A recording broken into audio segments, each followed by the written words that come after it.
In the years leading up to World War II, Europe was a powder keg of political unrest and territorial ambitions. The clouds of war loomed ominously, casting a shadow over nations that would soon be engulfed in the deadliest conflict in human history.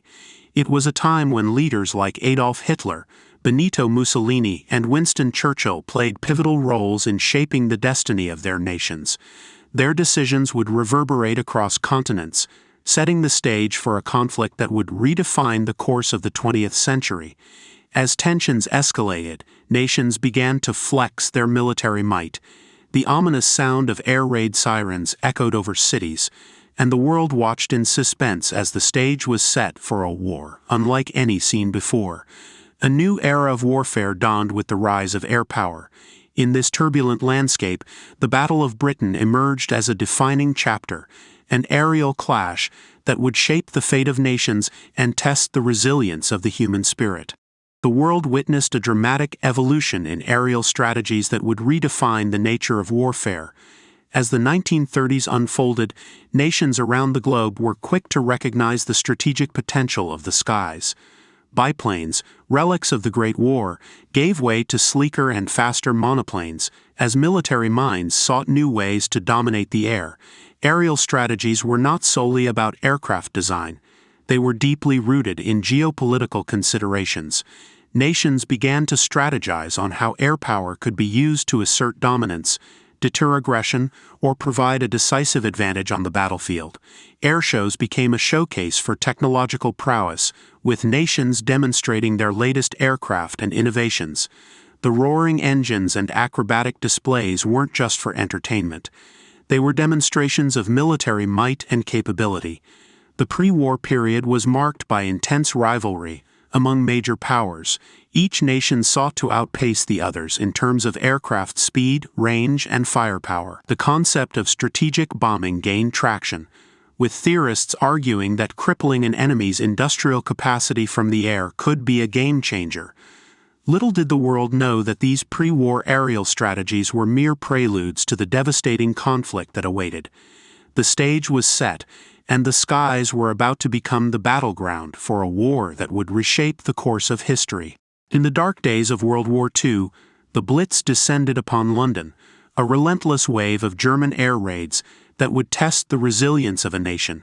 This is the story of survival, sacrifice, and the indomitable spirit of the people. As the ominous drone of air raid sirens filled the air, ordinary citizens sought refuge in the deep tunnels of the London Underground. Families huddled together, their faces illuminated by the dim glow of gas masks, their resolve unbroken in the face of imminent danger. The cityscape changed overnight, iconic landmarks reduced to rubble, once bustling streets now haunted by the echoes of devastation.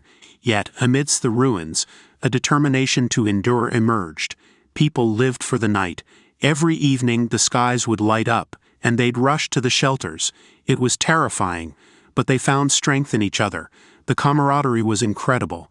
Strangers became neighbors, united by a shared struggle. Emergency services worked tirelessly, pulling survivors from the wreckage.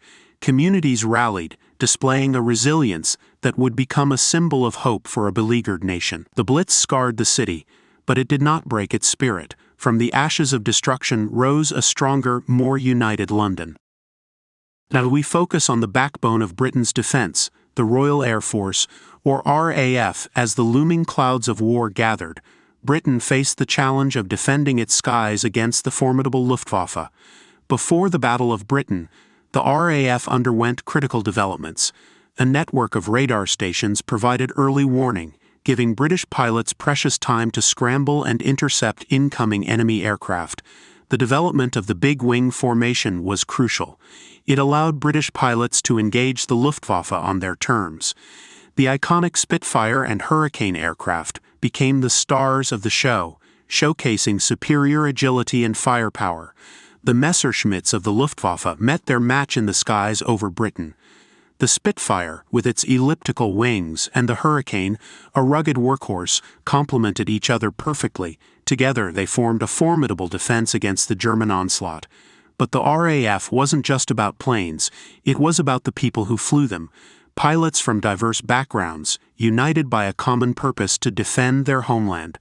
As the battle raged on, the RAF faced challenges like never before. The relentless German bombing raids tested the limits of the Royal Air Force's endurance and resilience. Despite the odds, the RAF stood firm. The dedication of ground crews to repair aircraft quickly ensured that the skies over Britain remained contested territory. Now we delve further into the relentless duel between the Messerschmitt and the Spitfire. At the heart of this airborne drama were two iconic aircraft, the German Messerschmitt Bf 109 and the British Supermarine Spitfire. The skies over Britain witnessed a dance of death between these adversaries, shaping the course of the battle. Pilots on both sides became legends in their own right, their skill and courage etching their stories into the fabric of history. The Messerschmitt, with its powerful engine and nimble design, epitomized German air superiority ambitions. On the other side, the Spitfire, a symbol of British resilience, showcased a blend of speed, agility, and firepower. The dogfights that unfolded over the English Channel and the British countryside were a spectacle of strategy and skill. Both the Messerschmitt and the Spitfire had their strengths and weaknesses, and the ebb and flow of the battle depended on how these factors played out in the unforgiving skies. German pilots, led by figures like Adolf Galland, implemented the swarm tactic, a disciplined formation, allowing for quick and coordinated strikes. British RAF pilots, under the command of Sir Hugh Dowding, relied on the big wing tactic, emphasizing larger groups to counter the German threat. The turning point in this aerial ballet came with the realization that the British could withstand the onslaught. The Spitfire's agility and the steadfastness of Royal Air Force pilots began to wear down the German forces. The tactics employed in the Battle of Britain were diverse and constantly evolving. The RAF, led by visionary commanders like Air Chief Marshal Sir Hugh Dowding, adopted the now famous Dowding system. This integrated radar technology with a centralized command structure, allowing for swift responses to incoming threats. On the other side, the Luftwaffe, under the command of Field Marshal Hermann Göring, relied on a strategy known as the Blitzkrieg or Lightning War. The German forces aimed to quickly establish air superiority and pave the way for a potential invasion of Britain. As weeks passed, both sides adapted their tactics. The Luftwaffe shifted from targeting RAF airfields to strategic bombing of British cities, a move that inadvertently gave the RAF much-needed breathing space to regroup and repair. The British Hardest Day, on August 18, 1940, marked a turning point. With relentless attacks, the Luftwaffe sought to break the Royal Air Force's resistance. However, the RAF stood firm, inflicting heavy losses on the Germans and demonstrating the resilience of the British air defense. In response to the changing dynamics, the Luftwaffe initiated night bombing raids. This shift forced the RAF to adapt, showcasing the flexibility of both sides in the face of evolving challenges. As the battle unfolded, the tactics employed by the RAF and the Luftwaffe had broader implications. The resilience of the British forces not only prevented a potential invasion, but also boosted morale on the home front, becoming a symbol of defiance against the Nazi war machine. As the Battle of Britain raged on, the tides began to turn in favor of the Royal Air Force. One pivotal moment came with the intelligence coup known as Ultra. Behind the scenes, British codebreakers at Bletchley Park successfully decrypted German communications, providing critical information about Luftwaffe plans and movements.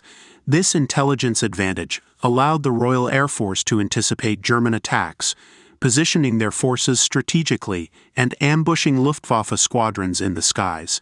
Key engagements like the Black Thursday saw the RAF successfully repelling massive German assaults, inflicting heavy losses on the Luftwaffe. The turning point wasn't a single event but a culmination of factors: intelligence, strategic shifts, and the resilience of the British people. The Royal Air Force's ability to adapt and withstand the onslaught marked a critical juncture in the battle. The Battle of Britain marked a turning point. The Royal Air Force's successful defense against the German Luftwaffe not only prevented a potential invasion, but also shattered the myth of invincibility surrounding Nazi Germany. The debris of fallen Messerschmitts and Spitfires over English landscapes bore witness to a clash of ideologies and the resilience of democratic nations against tyranny. The significance of the Battle of Britain extended far beyond its geographical borders. Its outcome influenced the direction of the entire war. As victory for Germany could have altered the course of history, the Battle of Britain is etched in stone and memory, commemorated in monuments and memorials across the globe. It serves as a testament to the sacrifices made and the resilience displayed by those who stood firm against the forces of oppression. As we reflect on the legacy of the Battle of Britain, let us honor the courage of those who fought, remember the fallen, and recognize the enduring impact of a battle that shaped the course of history.